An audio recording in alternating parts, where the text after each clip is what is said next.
Hello everyone, this is Pugalshish. Remember to like, comment, and subscribe. Ring the little bell, it helps me out. And also, join the Discord. We would love you to join. But anyway, let's get to the point of the matter. So I have this dear friend of mine, that I shared him a bit of a tale that I wrote. However, when he saw the tale that I posted online, he unfortunately told me that he thinks that he's dyslexic because he couldn't read the tale. And so I told him that perhaps I would make a video reading the tale to him. Or rather, reading the tale out for everyone to hear. Not just him, but everyone. So that we can all be dosed in my literature work. Be that literature work terrible or fantastic, degrading or magnificent. But anyway, let's get on with the tale. The Divine Order by Andrew Rice. Chapter 1. Oh, and also, by the way, if this video takes too long, there will be a part 2 where I continue. But anyway, Chapter 1. I awoke in the forest during the evening, and then found myself being chased by wolves deep into the forest. I was luckily able to evade the wolves from myself. But I saw in the corner of my eye a man, and I asked, "What is your name?" And the man said, "My name is Cicero, the greatest orator in all of Rome." I was stricken with the amazement of what was happening. I then asked Cicero, "What are you doing here?" And then he told me that I was sent by the Gitgrent Ephraim to show you how Mittler Barish and Elon look and work. It then occurred to me that the sound of wolves was fast approaching. So I followed Cicero into what looked like a regular cave. However, I couldn't have been more wrong. I quickly realized this was the entrance to Mitlabaresh. As we walked through the cave, we came across a rose bronze gate, which read the words, "Here I stand, from pre-created times, made out of a knowing of justice, and out of a premortal love. Let thine punishment be temporal. I was taken aback by the gate. My gut demanded I turn back, but I knew the wolves would be waiting outside for me. Cicero and I then went through the gates, and immediately I saw that there was what looked to be a semi-green meadow. I turned to ask Cicero what this place was, and he told me, "This is the level before Mitlabaresh, which souls that never knew progress or Jehinnis go." And in the corner of my eye, I saw the writers Schiller, Hesse, and Heine. They turned to see me, and Hesse said, "Why, how blessed are we to be enraptured in the presence of Cicero and the great Rice." And we talked a great while before Cicero told me we had to leave. We continued walking until we came across a river, and we saw many different peoples and heard every language and accent in the universe waiting at the river's edge. Then I saw Chiron ferrying a boat across the river. He saw me and said he cannot be on this boat, for he is still living. But Cicero told him, "We are on a journey from progress," to which Chiron allowed me to board the boat. Now, having time to observe, I looked to see a large rift along the river shore, and asked Cicero what caused the rift, to which he responded, that rift was formed when Ch1 came down to Middlebury and took Ephraim and many others to Ireland. This notion was so great in magnitude for me that I fainted. When I awoke, we were in the first layer of Middlebury, known as lust. All I could see was a dim, rocky landscape, along with a dreadful wind. The wind was so strong, and some of the people here were being carried by the wind. Well, everyone was forced to repent for their lustful lives. I then asked Cicero, "Are there any well-known people here?"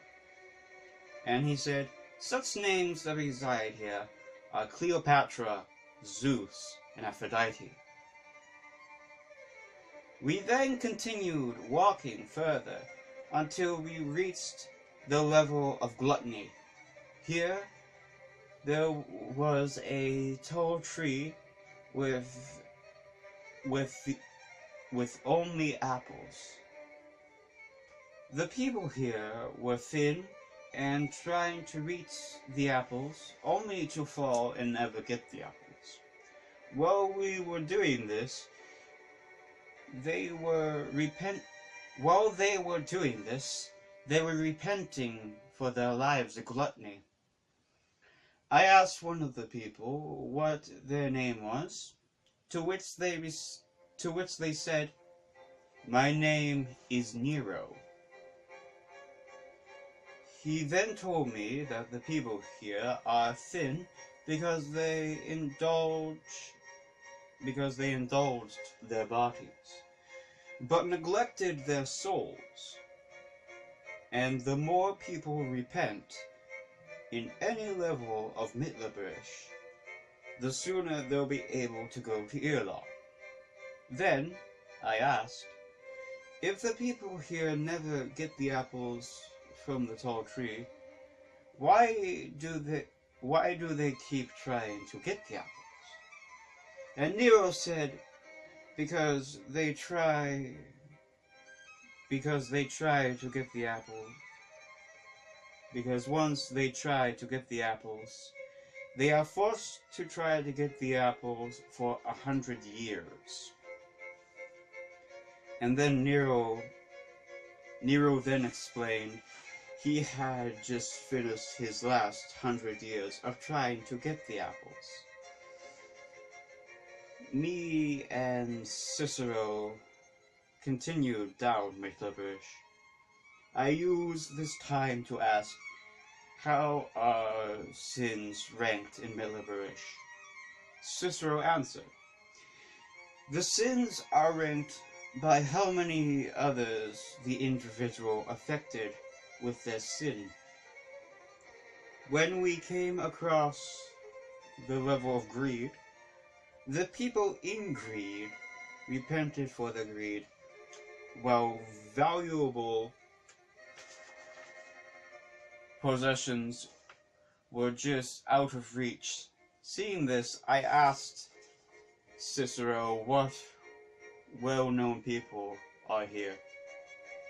And he said, King Midas is down here, along with King Henry VIII of England.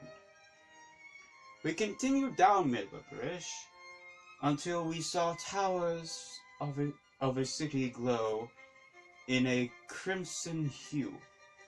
Cicero told me those are the walls of the city of Ch1, which marks that divide between sin that barely hurts others to those that do. Coming to the gate of Ch1, we came across fallen Gijgrens that were blocking the entrance. They pointed at me and said, "He is still mortal. He is not supposed to be here." And Cicero told them, "We are on a journey from progress." But the fallen Gijgrens refused, since they once rebelled from progress. Then, all of a sudden, a Gijgren came down and said to the fallen Gijgrens, "These two are on a journey from progress, and if any of you hinder their journey, you will be put in the eternal fire of Beelzebub." And so, the fallen Gijgrens heeded the Gijgrens' warning and led us through.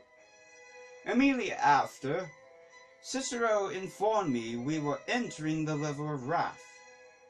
All around, we saw people partly dismembered, repenting and praying to progress.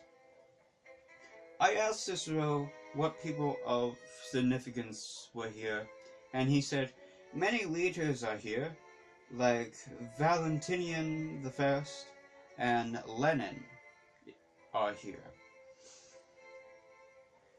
We continued down into violence, which Cicero explained to me was split into 3 sub-levels: violence against yourself, violence of actions, and violence against others. Cicero and I entered violence against yourself. All around, we saw people repenting with broken necks, stab wounds, and bullet wounds. I asked, "Why do these people have wounds or broken necks, or have broken necks?" He answered, "These people committed suicide and now repent, while stuck in the way they committed suicide." A man with a bullet wound bumped into us, and I asked him, "What is your name?" Then he said, "I do not wish to tell my name, but I did live in Russia." I and Cicero then went to the sub-level of violence of actions. Soon after entering the sub-level, I saw people cowering in fear while repenting. Quickly after seeing the people, I knew why.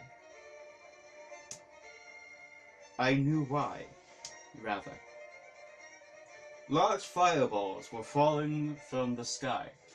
Cicero explained to me, these people committed violence upon others with their words and hands. Just like how they made others cower with their fiery words and brutal hands, they now repent while cowering under large fireballs. I then asked, "Who's down here?" And Cicero answered, "The woman Emira Grace is here, along with Beresonian Jivahasvili We then continued to violence against others. Cicero told me that this place was where all murderers repent for their lives. After he said this, I asked him what people repent here.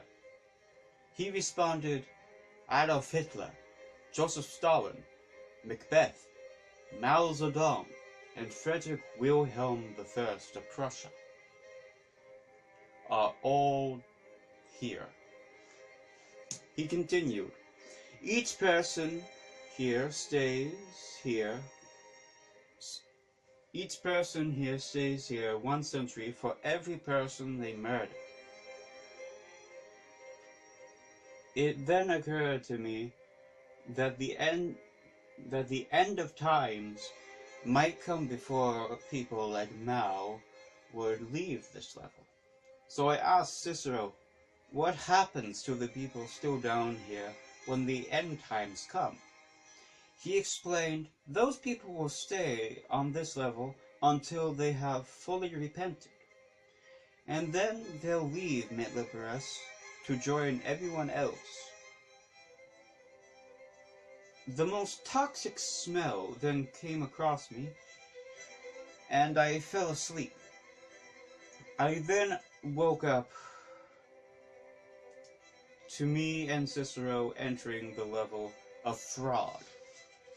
In this level, I saw people repenting while Cerberus was running around ripping people apart who weren't repenting.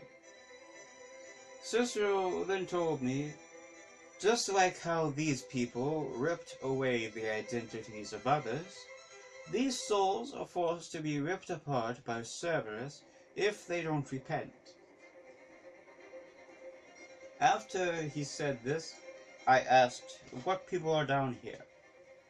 He said, Frank Aberganley, Victor Lustig, George C. Parker, and James Hoig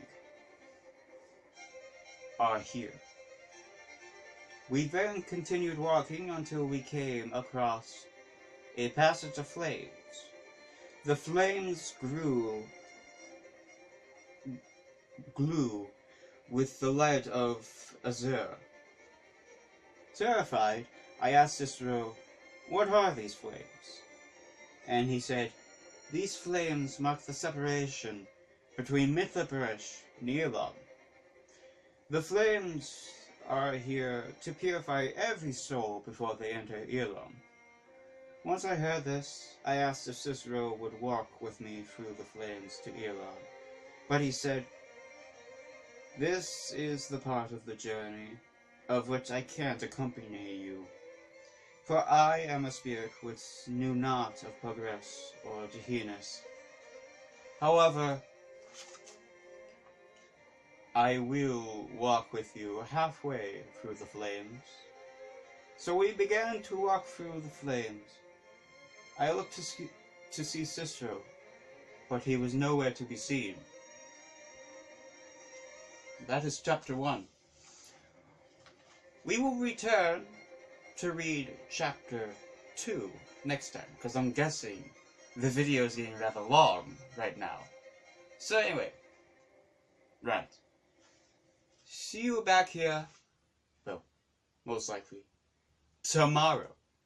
Hey everyone, I just wanted to remind you to like, comment, share, and subscribe. And I'll see you in the future. And as always, I love Pugalshish.